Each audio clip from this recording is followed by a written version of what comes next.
Hello and welcome to this lecture on verbal messages.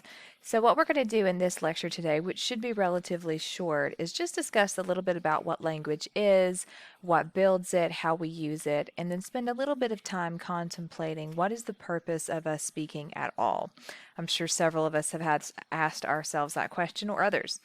So, to leap right into it, a verbal message is essentially any spoken message. So, verbal means word. So, verbal messages are word messages. It could be something that we speak, it could be something that we write, but if there's a word involved, it is a verbal message. So, the nature of language, and to define it, is essentially a system of symbols and meanings put together to make sense. We use language as a form of communication to get our points across. And as you might have noticed, if you've ever had some cross cultural experiences, when our languages differ, communication is pretty difficult, and we have to resort normally to nonverbal communication instead, which we will discuss later in the semester. So, language defined again is a system of symbols and communicated meanings that we use to get our point across. Now, every language has something known as a lexicon, and a lexicon is essentially a collection of all of the words that are used in that language. If you try to get every word in the English language and compile it in one location, that would be a lexicon.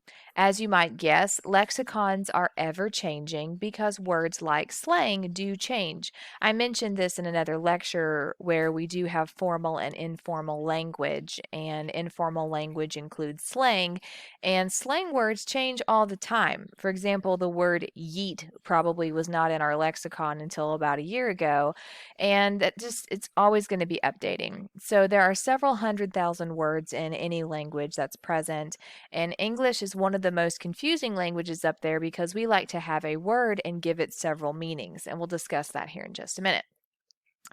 Languages also have phonology, and this might bring you back to something like phonetics. And phonetics is the way that things sound. So the phonology, like a telephone, which is based on sound and word sounding, phonology is going to be focused on how the words are pronounced, how they are spoken, what does each letter or syllable represent in that language. And as we all know, different letter combinations create different phonetics, and that is also why languages can be fairly difficult. There will also be syntax and grammar. And syntax and grammar are essentially the rules for the language. For example, where do you put a comma? How do you use a semicolon? When do you say whom instead of who? So, those are syntax and grammar elements. So, essentially, the rules system that make up a language. If you've grown up through the American school system, you've probably had at least 12 years of English, going K through 12 through our education. And even then, we do not graduate with the best syntax and grammar. So when you go to college, guess what you get? Even more. So welcome to it. We have to learn appropriate syntax and grammar, how to follow the rules of a language in order to communicate clearly. One of my friends likes to text a lot, but he does not use punctuation or capitalization at all. So if you get a text message from him that's about this long, there is nothing to differentiate when a sentence ends or begins or what concepts go together or not. So whenever he and I first started texting, I told him, if your friends can decipher what you're saying, that's fine. But as an instructor, I'm having a very hard time reading this. Can you practice working with punctuation just for me? And bless his heart, he does, and it has been much improved. So syntax and grammar are rule systems that we follow. As an instructor, I'm going to recommend that you follow the rules as much as is humanly possible. But if that's not what you're into, that's fine. Do make sure that you follow the rules where they are necessary. So, a professional class setting, online communication such as discussion boards or emails. If you're writing a speech outline for me in one of my classes, then you're going to have to follow the rules of syntax and grammar.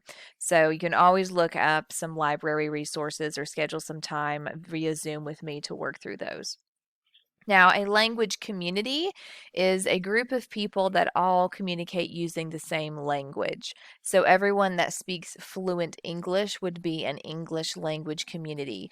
If you speak fluent Spanish, then you are a Spanish language community, and so on and so on. So, a community is essentially a group of people brought together by the fact that they understand the same language and can communicate clearly. Now, you can communicate without having a consistent language. As I mentioned before, you can use nonverbals or translators, but you still have to find some way of getting the point across. Now, a few characteristics of verbal messages. They're going to sound fairly familiar because I introduced these concepts in another lecture whenever I talked about communication in general, I believe. If not, then here we go. If you haven't watched that lecture or it's a different concept, then we'll just hit these again. The characteristics of communication that we want to talk about in regards to language, one of them is that it is very arbitrary. And arbitrary means that it does not have a consistent meaning. It means it's difficult to interpret sometimes what the meaning of words mean. Arbitrary essentially means inconsistent or changing. So if you say someone just has an arbitrary point of view, that means that their point of view kind of changes depending on which way the wind is blowing. So an arbitrary characteristic of language is that our words do not all necessarily mean the same thing all the time. A very easy example would be the word, I'm just going to spell it for you, and I want you to kind of conjure up a mental image of what it means to you. The word B-O-W. B-O-W. How did you mentally pronounce it, and what was the mental image that poked into your name? One common pronunciation and meaning would be bow, and that could mean bow as in a hair bow. It could mean bow as in a bow and arrow. It could also be pronounced bow, as in bowing over. It could also be the bow of a ship. So that's one three-letter word that right there has four different meanings that we're going for. So language is arbitrary. The meaning of the word changes, even if it's the same word. Meaning is also abstract, which means that sometimes our language is very difficult to define. An example there could be love. Think of that word for a second. Pause me if you need to. What does love mean to you? How do you describe it? How do you define it? Does love mean the same thing to you all the time? It's very arbitrary and abstract. Because love to you could be defined as having that tingly feeling in your stomach whenever you look at someone. Or it could be defined as safety and comfort in someone's presence. You could also say that you love cake, and you probably are not going to sit there and go, oh, I feel so safe because this cake is here. You're going to be having an emotional or a physical reaction to the fact that that cake or dessert is there. So the meaning is arbitrary and abstract. It is difficult to define, and it changes. And as you might have guessed, point three here, communication changes. I've already pretty much covered that in the slide discussion so far, so I'm not going to really go over it again, but it will change. Language will always change, and that's one of the reasons I find it interesting. When it comes to the meaning of language, there are a few things you need to know, and the first one would be semantics. And semantics are essentially the way that words are arranged in a sentence. Now, again, semantics is going to be heavily influenced by syntax and grammar because that, again, is the rule system for language. But semantics is how you choose to arrange the words because all of us are going to arrange words a little bit differently based off of our culture, our background, and quite frankly, our sense of humor.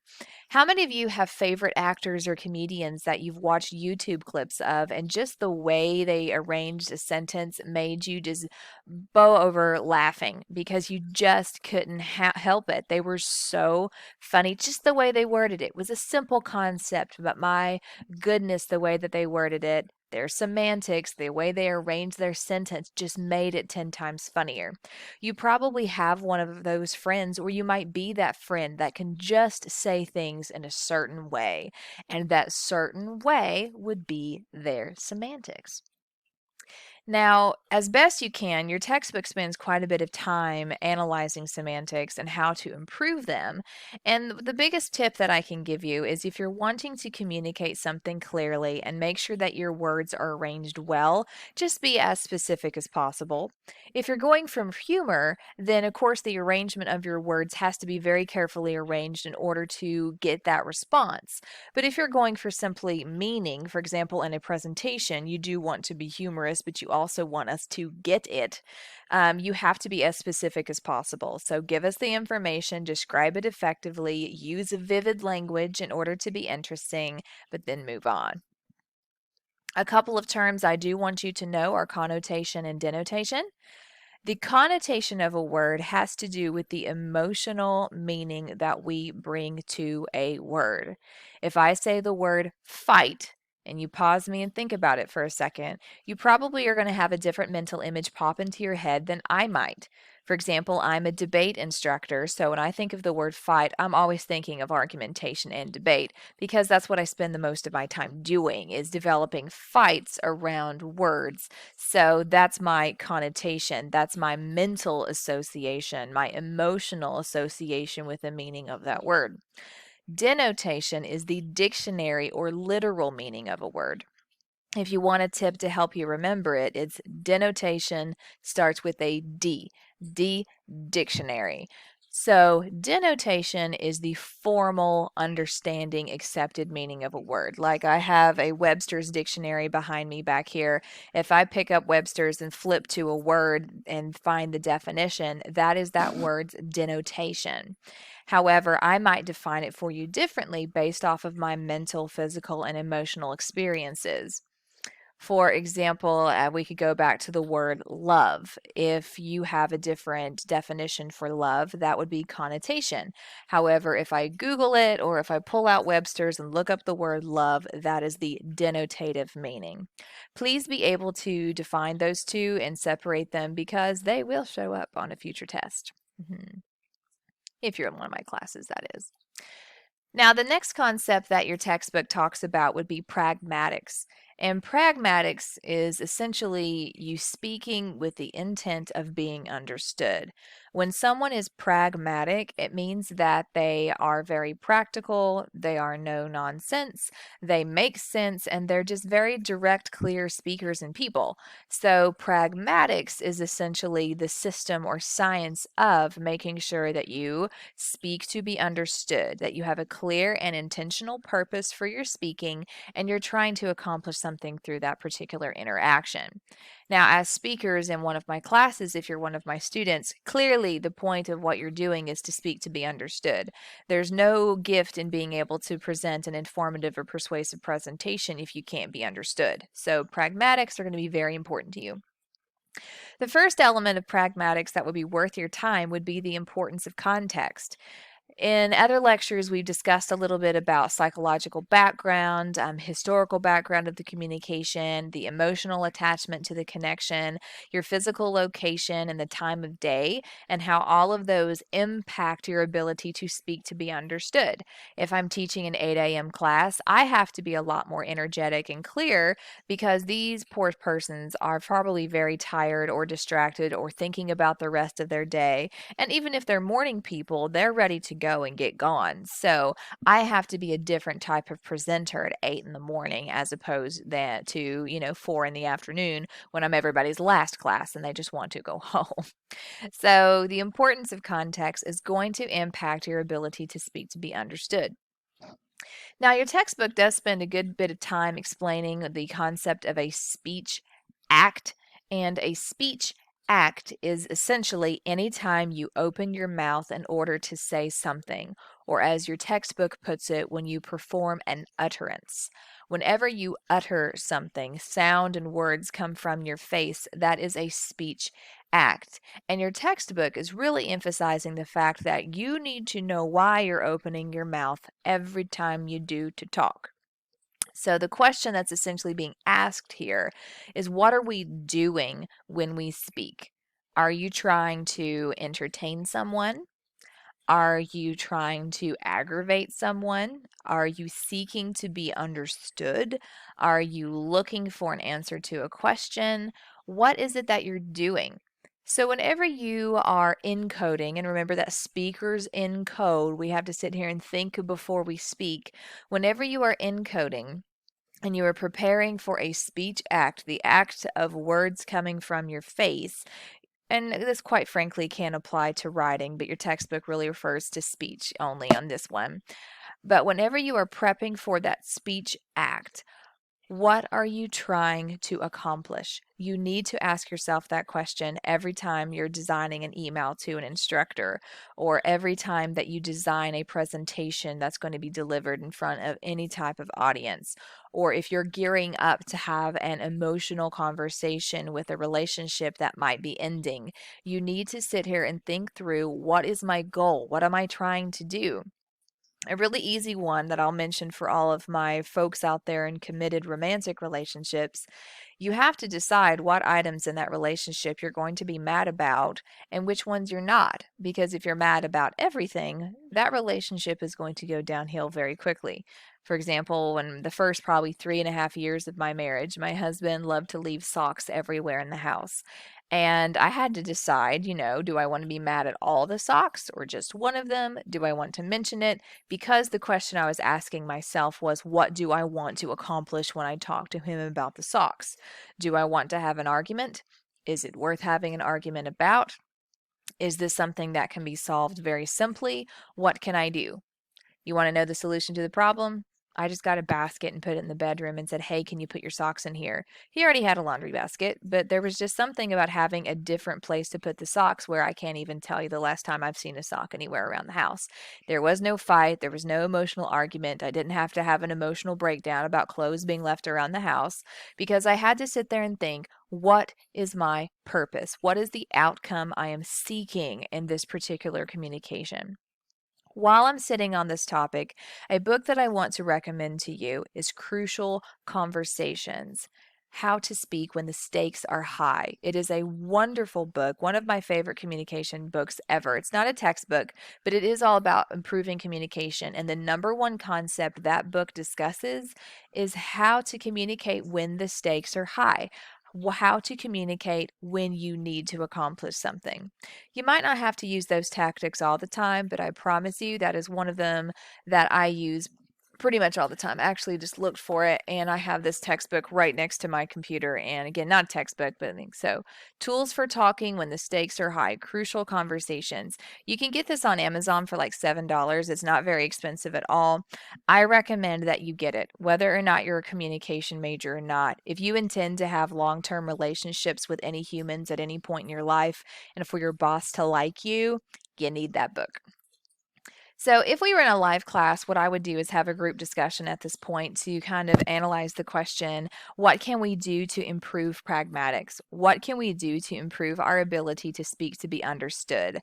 The textbook, again, goes into quite a lot of detail about, a list of things that you can do, and I recommend that you look at that if you're in one of my classes. But I'd really rather leave that here as an open ended question where you can just pause this, lay back on your bed or couch or wherever it is that you're listening or watching this video, and just ask yourself, where are the areas where I constantly feel that I'm not communicating effectively? What could I do in order to accomplish my purpose, in order to change the outcome of my communication? If you spend some time thinking about how to answer that question, you're truly going to improve your ability to communicate throughout your life. So, one of the last things we're going to talk about today would be sociolinguistics. And this would be the way that our particular enculturation or the way that we've been raised impacts us. So, I'm just going to draw a little line there. So, socio kind of means society or social, and linguistics is more about our wording and language usage. So, sociolinguistics is essentially how society or social enculturation impacts the way that we speak. So, your meaning is going to change based off of your cultural context and who you are and where you're at. So, who has raised you and how they've raised you is going to impact the way that you communicate with others. I was raised by two educators. So, I have two full time instructors as part of my life, and they are excellent communicators, and they expected excellent communication from us from day one. Like, I'm pretty sure I was two whenever it was like, let's have our first major conversation about relationships. So, the way that I was raised, it was almost undoubtable that I was going to be a communication instructor because this is what I do. A thing that you need to know about sociolinguistics, this is something that really is difficult for international students or bilingual or trilingual students, would be the usage of idioms. Idioms are a way of phrasing, it's a form of semantics where we describe items in a different way that are relative to that society. If I tell you that a car is a lemon, you probably know what that means. It essentially means that this car is not a very good one. If someone's bought a lemon and it's a vehicle, it means they've bought a really bad car that breaks all the time or isn't that efficient. Outside of local culture, how many people would know what that phrase means? If you traveled to, let's say, New Zealand and said that car was a lemon, you'd probably get a lot of question faces because that might not be an idiom that that society uses. So, idioms, again, are essentially going to be phrases or word semantics that are linked to a particular community or group of people. It's kind of, you think about Southern culture and we see Southern hospitality, then that's going to be something that we understand as persons that are in the Southern culture that not necessarily people elsewhere might use or know about. So, an idiom is kind of a form of linguistics that is relative to the way that we have been cultured and is going to change based off of what community and group you are in. Lastly, direct versus indirect verbal style. We each have different ways that we like to communicate. Direct verbal style is someone speaks exactly what they mean, and that's it. There's no extra, there is no fluff, there is no extra description, definition, examples, context, question, cues. It is nothing but, I would like to eat pizza at 4 o'clock. They say what they mean and they're done versus the indirect verbal style where someone will kind of talk around what they want but not necessarily address the point.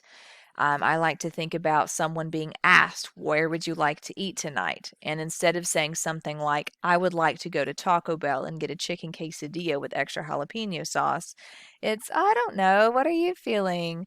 I kind of want something spicy but cheap, and I don't really want to go to a sit down restaurant, but we kind of walk around the entire topic instead of just saying it. Now, characteristically, males are kind of cast as being direct versus females who are cast as being indirect, but that's not necessarily true. Any person can be direct or indirect based off of the context, but personality wise, we do tend to be one or the other. I tend to be very direct at work and very indirect at home. And that is, in my mind, showing respect to my partner. But for him, it's really frustrating. He would much rather me be direct so that way he doesn't have to play 20 questions figuring out what I actually want. So that's another communication modulation you have to make. So identify yourself. Are you typically direct or do you tend to walk around the point? Are you respecting someone doing that way or are you frustrating them? We should always change our communication based off of where we're at. As your instructor, I would prefer for you to be very direct with me because that way I can solve the issue for you and not have to worry about anything else. So you have survived. I hope you have a wonderful rest of your day. As always, email me if you have any questions or concerns.